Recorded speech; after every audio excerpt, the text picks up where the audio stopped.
presidente, senhores membros da mesa diretora, senhoras, senhores vereadores, senhoras, senhores que nos assistem.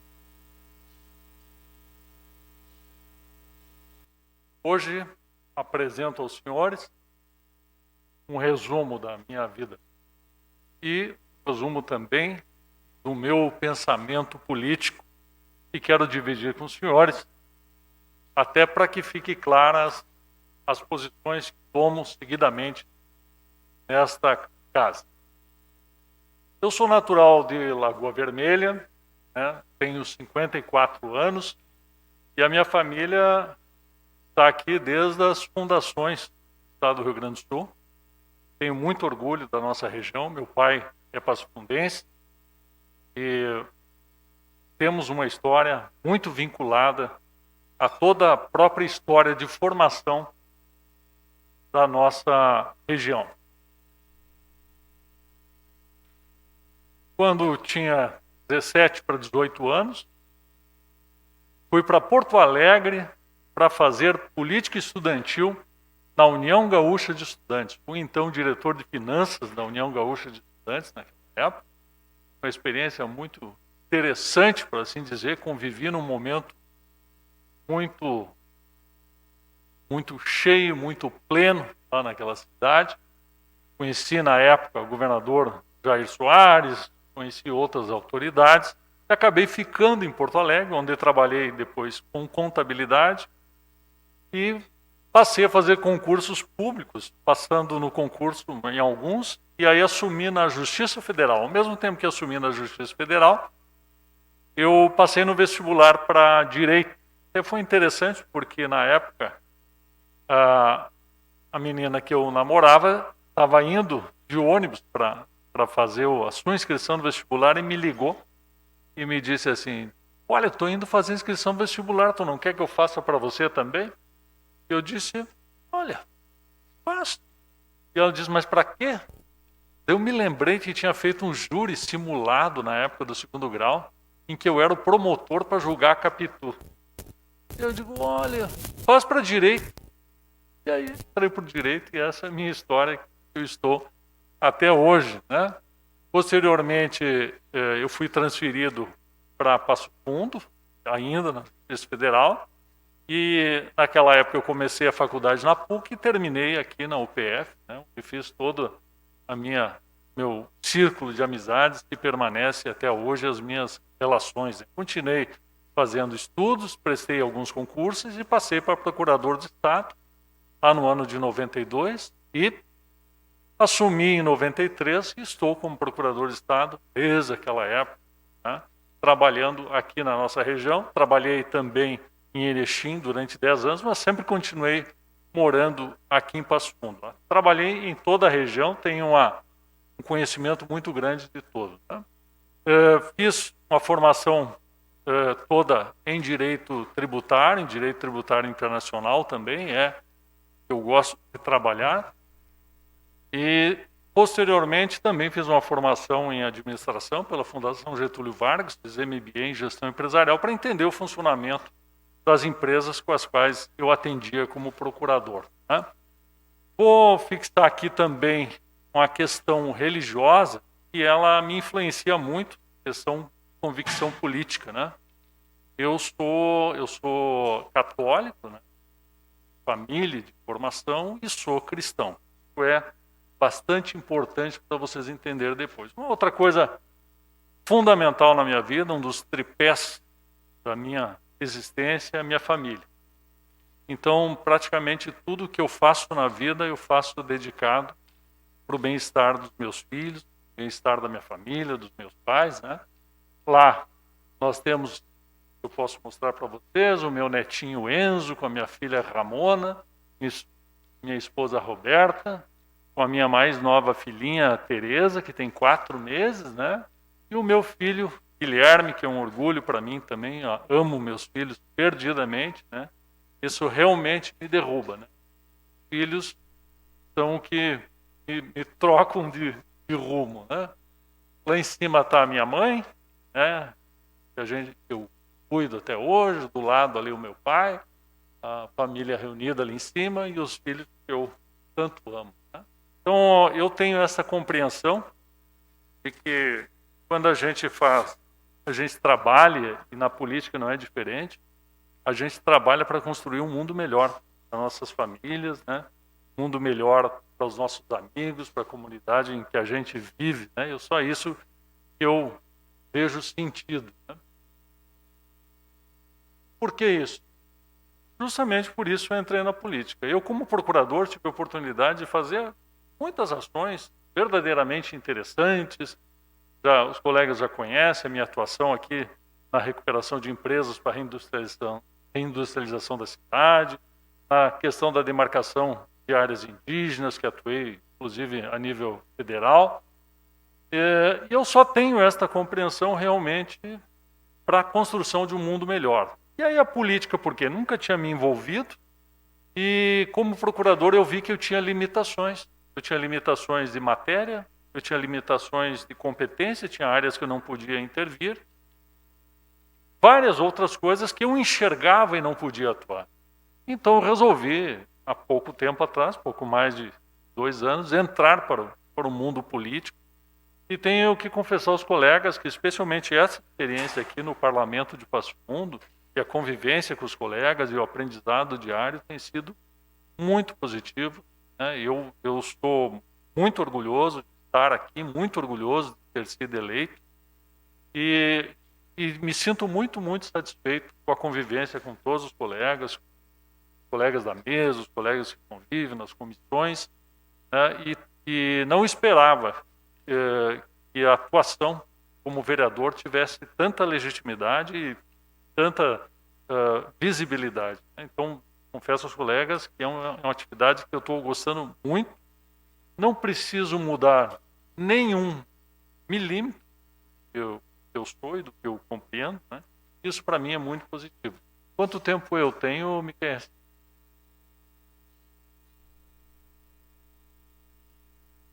Obrigado.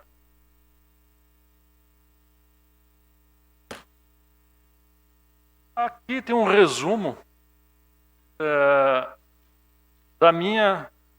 da evolução da minha compreensão política.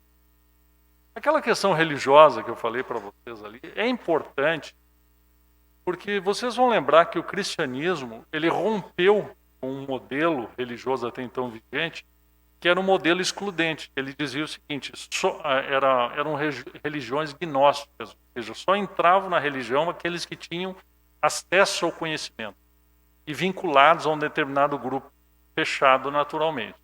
A partir do cristianismo, o cristianismo se estendeu para todas as pessoas e tratando igualmente a todos, dizendo que todos teriam acesso a Deus pela compreensão das coisas cristãs, né?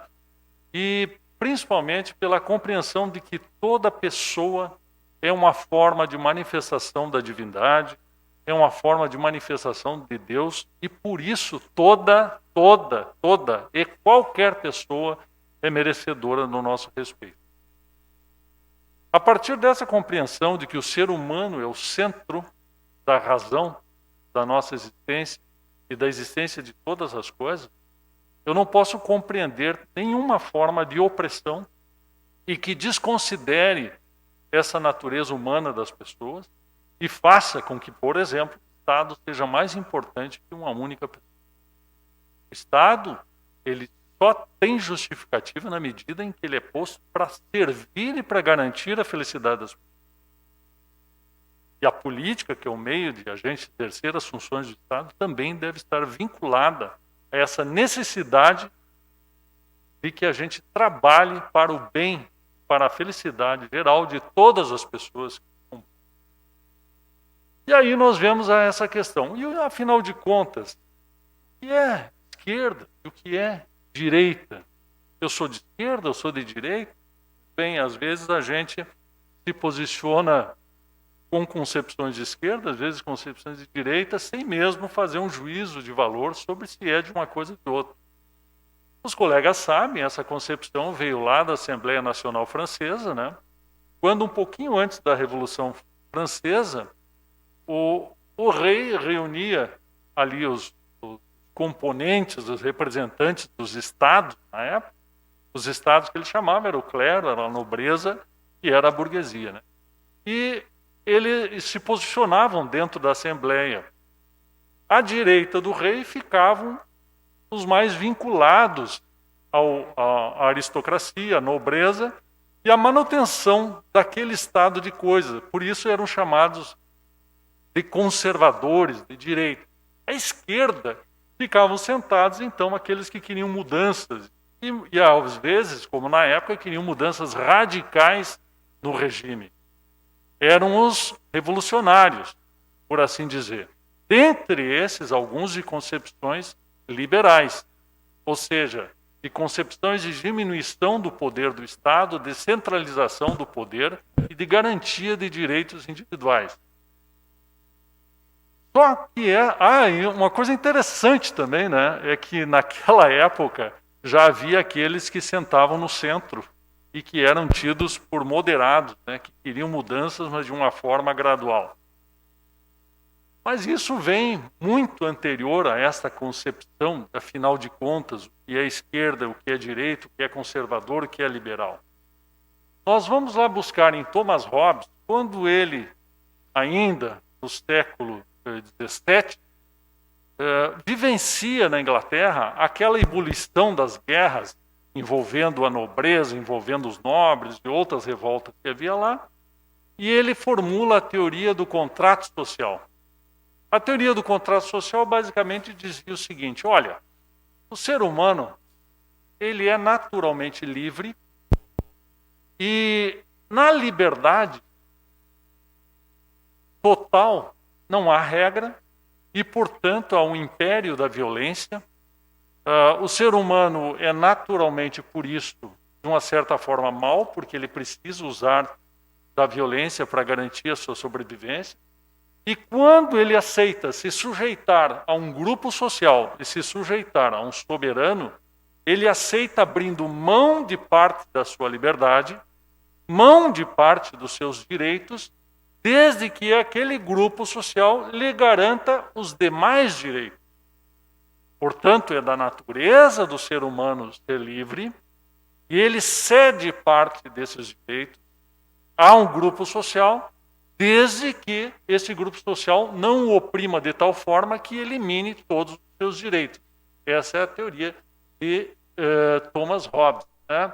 E ele diz, então, que essas instituições do Estado, que são, a partir desse momento, construídas, elas são feitas para dar limitação a essas atividades entre as pessoas e garantir um mínimo de civilidade. Eu diria o seguinte, que o Estado, no modelo que se compreende, ele é o rompimento com a situação de caos e com o círculo vicioso da violência.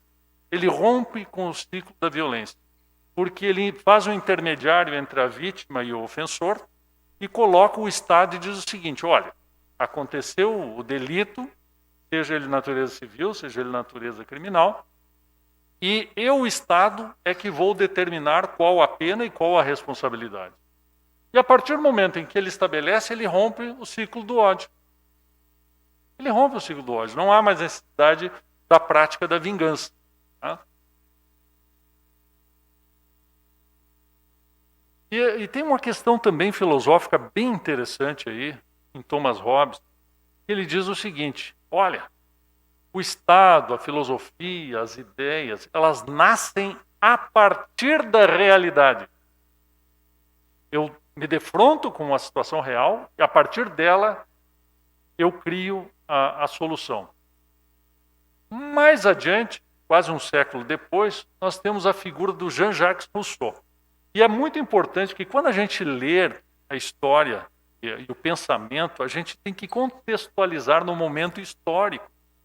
Assim como Thomas Hobbes vivia as revoluções e as guerras na Inglaterra, o Jean-Jacques Rousseau vivia aquelas descobertas do Novo Mundo, especialmente aqui da América do Sul, da questão dos indígenas. Isso que já vem lá de Cristóvão Colombo, numa concepção de que aqui se vivia numa espécie de paraíso terrestre, onde viviam nus, viviam bem e em harmonia e ninguém tinha problema nenhum. E a gente sabe que, na verdade, isso não reflete o que acontecia aqui. Se ele tivesse lido Hans Staden, e quando Hans Staden, que era um marinheiro holandês que foi preso aqui no Brasil pelos indígenas, e passou meses esperando ser devorado pelos indígenas, cuja prática mais comum era fazer guerra com outras tribos para aprisioná-los e comê-los em rituais canibais. Essa era a realidade. Só que a fantasia que se passava para o mundo era de que todos viviam em harmonia. E aí o Jean-Jacques Rousseau prega a teoria do bom selvagem. Ou seja, que o que nós deveríamos era voltar à situação de paraíso na Terra. E a partir de então ele cria a teoria de que, ao contrário do que Thomas Hobbes diz, de que todos são intrinsecamente bons. Todos os seres humanos são bons. E que o que os corrompe, o que os torna mal, são as instituições sociais. E, portanto, ninguém é culpado de ser mal, ninguém é naturalmente responsável pelos seus atos, mas isso é uma consequência social. Não preciso nem dizer a influência que isso traz sobre o pensamento atual. Essas, sim, são as duas grandes correntes do pensamento, as grandes correntes da filosofia.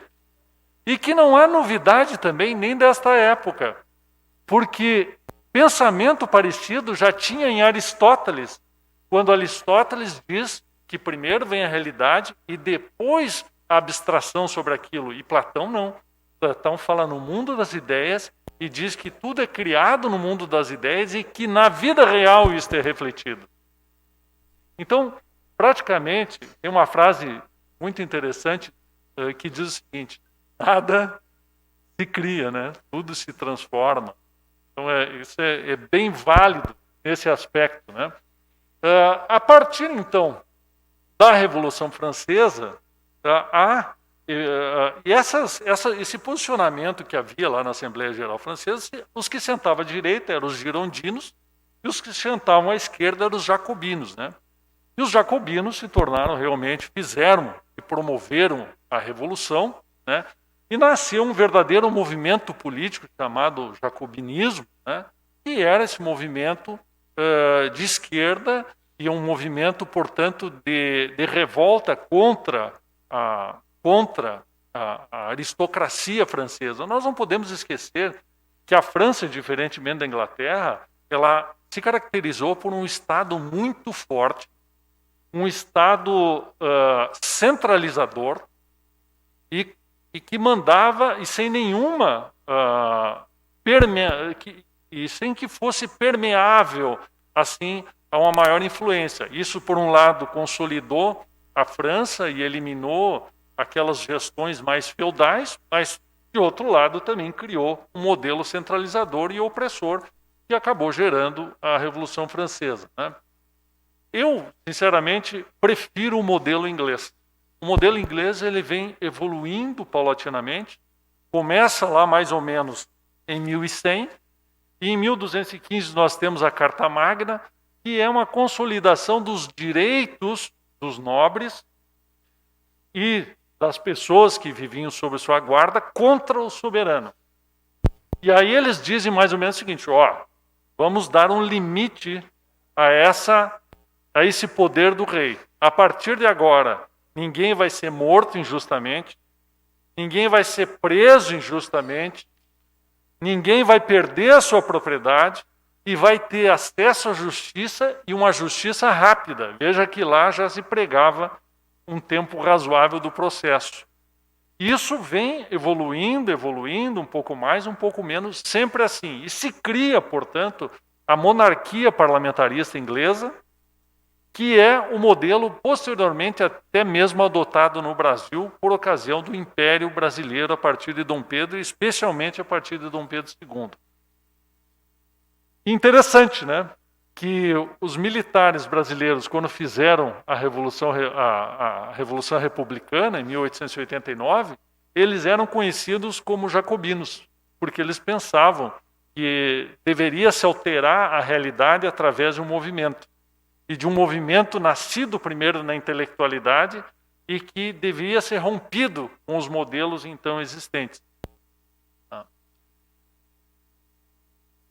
O liberalismo, ele vai...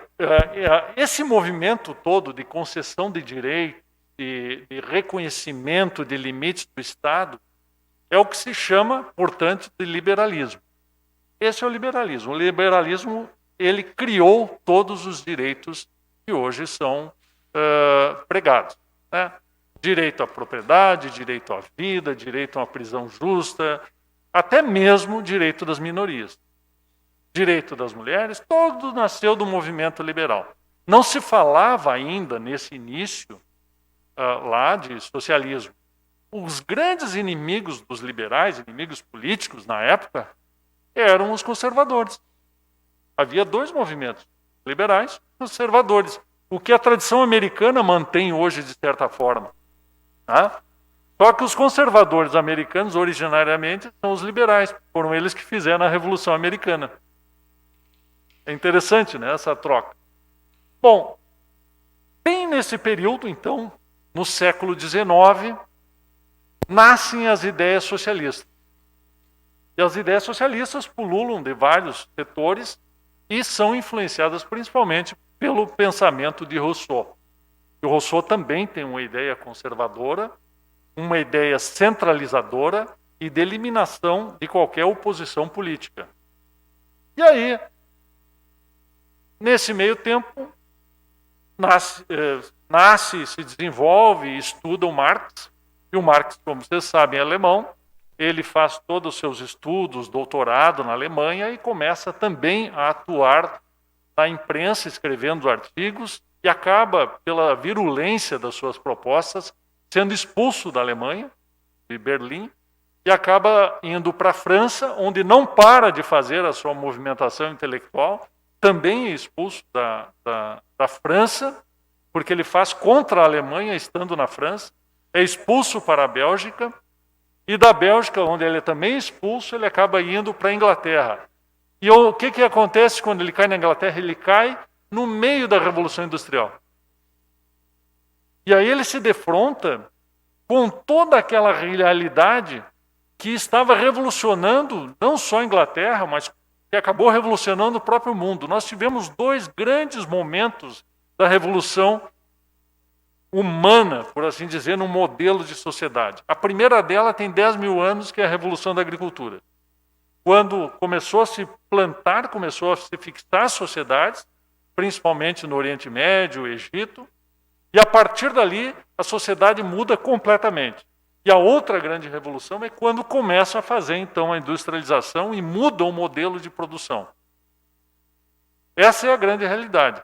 E o Marx se defronta com essa situação e passa a conviver com vários intelectuais da época, com Engels. Ele tinha sido seguidor primeiro das ideias de Hegel, né, na Alemanha, e ele começa a formular suas teorias. E uma das que ele formula, ele verifica o seguinte, que no funcionamento das fábricas, no funcionamento da produção, você tem os insumos, os produtos que vão ser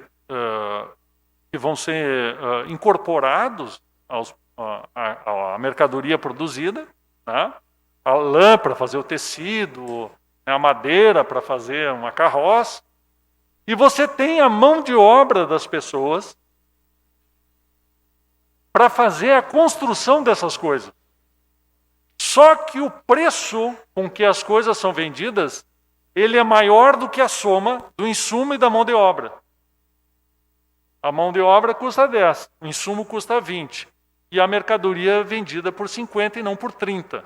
E aí ele diz o seguinte, e a teoria da mais-valia não é dele, já é de Davi Ricardo. Ele diz o seguinte, que este valor, essa diferença entre o custo da produção e o preço pelo que ela é vendido, isso se chama mais-valia. E isto é apropriado pelo burguês, pelo dono da indústria. Isto é a mais-valia, segundo Marx. E aí ele propõe, no seu manifesto comunista, as 10 medidas para estabelecer o comunismo. Ou seja, ele considera que isso é um grande equívoco, que o modelo do capitalismo, como ele enxergava, essa exploração da mão de obra, essa excesso de carga horária e tudo isso ia ter um fim, ia ser sucedido pelo socialismo e posteriormente pelo comunismo. E aí ele estabelece as 10 medidas para um país comunista. Obviamente, a primeira delas é a expropriação dos bens, porque ele considera que o capital, que a propriedade é o pior mal da sociedade capitalista. E que tem que acabar com a propriedade para que se consiga evoluir para uma nação socialista. Ele propõe como meio, inclusive, de retirar a propriedade, o imposto de renda progressivo, e aí vocês vão ver que até hoje muita gente também tem a mesma ideia, né? Sem saber que está repetindo Marx e propõe o imposto de renda progressivo. Ele também, do mesmo modo, para evitar que a propriedade se transfira para outras pessoas, ele propõe o fim do direito de herança, e aí quando nós falamos em tributação da herança, nós estamos repetindo Marx, né? Ele diz que tem que confiscar todas as propriedades dos imigrantes. E aí vocês vão lembrar que o Hitler seguiu à risca isso. E quando ele começou a estabelecer o novo modelo de produção da Alemanha, uma das primeiras coisas que ele fez pela falta de recursos foi a expropriação dos bens de todos os judeus que havia na Alemanha. Começou devagar. Quando ele viu que não tinha mais de onde tirar dinheiro, ele começou a ampliar a área da Alemanha, invadiu a Áustria, depois invadiu a Polônia e foi tirando a propriedade. A centralização do Estado é uma proposta de que tem que ter uma centralização total no Estado, e aí nós vamos achar a mesma opinião em Rousseau, de que tem que ter a centralização do Estado. Ampliação das fábricas estatais. Portanto, a ideia de se ter estatal, a ideia de se ter empresas pertencentes ao poder público é uma ideia marxista. E aqui eu não estou fazendo nenhum julgamento, eu só estou dando dados para vocês, né? O trabalho é obrigatório. Uma questão, né? Ele considerava o trabalho essencial para o desenvolvimento. E ele seria obrigatório, mesmo que forçado. Mesmo que forçado. E ele também entendia que aquele movimento que estava acontecendo, que todas as pessoas estavam saindo do campo e vindo para as cidades para obterem melhores condições de vida. Só para vocês terem uma ideia, nesta época, um pouquinho antes, a idade média das pessoas, que as pessoas duravam, era de 30 anos. A mortalidade infantil era de 50%. Tanto que o próprio Marx perdeu metade dos filhos. Metade dos filhos morreram.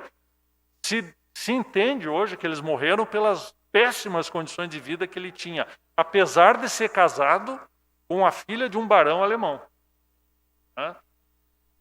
E ele prega também a educação gratuita e eliminação do trabalho infantil na sua forma atual. Essa questão do trabalho infantil na época da Revolução Industrial, ela tem que ser esclarecida porque ela é muito interessante. Existiam 2 regimes de trabalho. Existia o normal das crianças que os pais concordavam em empregá-los, sob as condições que eles queriam, e aí eram crianças que até trabalhavam, mas em condições relativamente dignas. E existia nessa época as crianças que pertenciam aos orfanatos, e que eram praticamente crianças exploradas pelos funcionários públicos do Estado, e que realmente eram levadas a condições inumanas de trabalho. E ele se defrontou com essa realidade. Mas o problema estava mais na gestão dos funcionários públicos. Eu peço meu tempo de liderança.